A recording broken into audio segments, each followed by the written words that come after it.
ये जान गई कैसा जी अब तोरा सिंगर बाय सेठ दीवाना बिना हम गई अकेला हमरा माया जलही के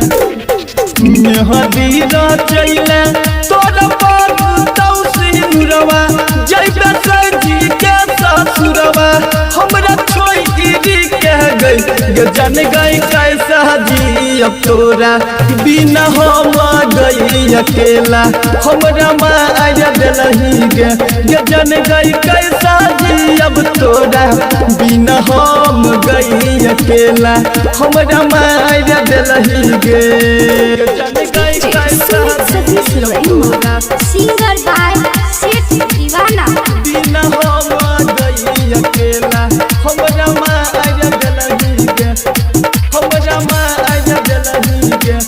रिकॉर्डिंग स्टूडियो सेठ दीवाना गदवार गलती जे हमर रहू कैलियो हम प्यार गे कैलियो हम प्यार गे गलती जे हमर रहू कैलियो हम प्यार गे ओकर साजा हमरा के गई मिल गेलै यार गे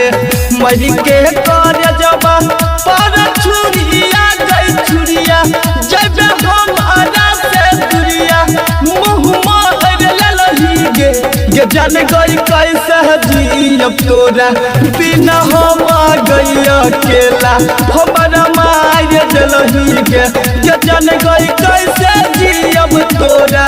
बिना हम गई अकेला हमरा मार जलही गे